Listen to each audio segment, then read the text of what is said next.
Hello good people of the Innosphere and welcome back to the Chassis Variant series. We are here with the Orion 1M.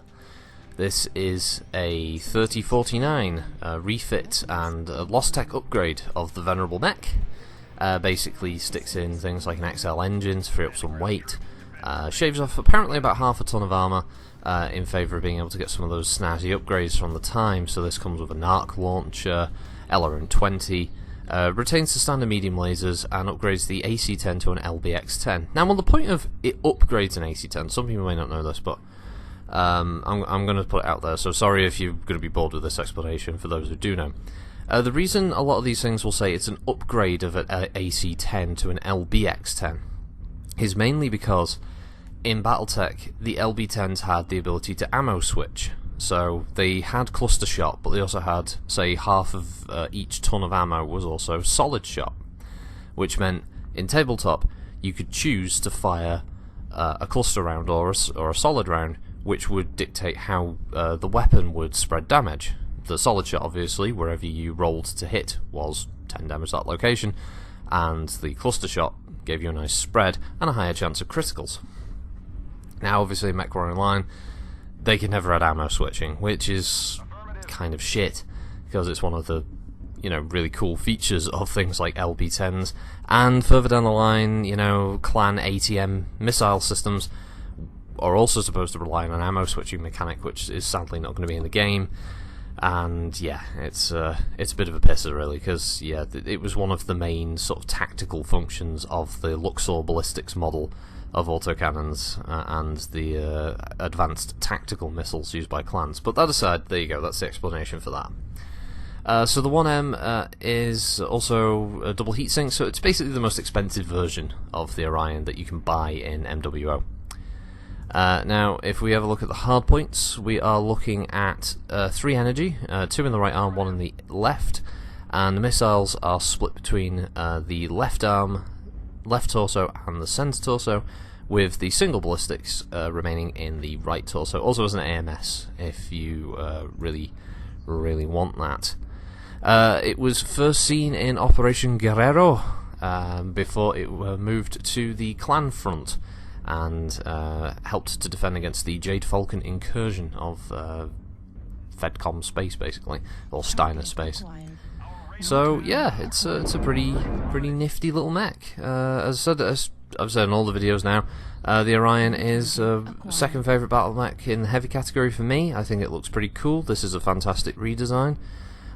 It's always, it was always one of the mechs I really liked. It never got a particularly good rap, even at launch. I remember some people really liking it, but there was I always felt there was a consensus that it just wasn't as good as other existing heavies that were available, and now with the heavy category ballooning ridiculously and including more 75-ton options, the Orion, it just doesn't really have the place. The 2C is there as well, which, if you want an Orion, now you've got a clan option of basically the same mech, but with clan tech. So yeah, the poor Orion, I think, gets left out in the cold, and hopefully things like the skill tree will improve its ability to perform on the battlefield, although I personally never really felt it was underperforming. But a lot of these games go very competitive. This mech does this more efficiently, blah blah blah. People like to take the soul out of a game's universe just to talk about the cold hard stats and stuff. So yeah, I always find that's it's a bit of a shame. I also think it's a shame for all the for the developers who put the time and effort into making the thing, animating it, and damage states and all the rest of it, and then to have a community of people basically go like, oh, it's shit because of X gameplay mechanic reason. So yeah, it's basically my little personal gripe against any. It's not just MechWarrior. There's loads of games that do it, aren't there? Like, oh, such and such a character in Overwatch isn't as good because of reasons, or this tank in this game isn't as good because this tank outperforms it, and all this. It doesn't always. Not everything has to be perfectly balanced against everything else. That's my point. That's why I think I like asymmetrical multiplayer games. Something that gives you a challenge. I think that's what the Orion can do. If you've never played one, it is worth if you've got the spare C-bills lying around or a mech bay, or you just you want something different, I think the Orion's a good challenge. Because it doesn't have any one strong focus in one weapons group area, you can at least play something that's a bit more well-rounded, and I think if you haven't, you'd be pleasantly surprised with this mech. It's not bad by any stretch. It's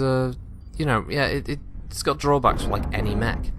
In this case, I think the Orion side torsos, there's always one that seems particularly more pronounced, and thus it's always the first thing blown off, for a canny pilot who knows what they're aiming for, right off the bat. But that aside, that's no different from playing a mech like an Atlas DDC, where your right torso is always going to be targeted first, or your left torso, wherever the ECM's put these days. It's been a while since I've been a DDC. Or a Kodiak, because you're always going to blow the side torsos of a Kodiak, or a Marauder 2C, because you're always going to blow the side torso. You're always going to aim for specific parts of certain mechs, just because, And I think that's what the Orion suffers in the same regards, but it's no less a good mech. Stick it up for the Orion, that's what I'm doing. So this one's virtually at the end now anyway. We actually raffle stomped them on this one, on HPG, which is quite rare for me. I usually have a bad turn of events on HPG for me in your average gameplay. And I'll see you next time. So thanks for watching, everyone. Have a good week, and thanks for watching. Bye. Target spotted.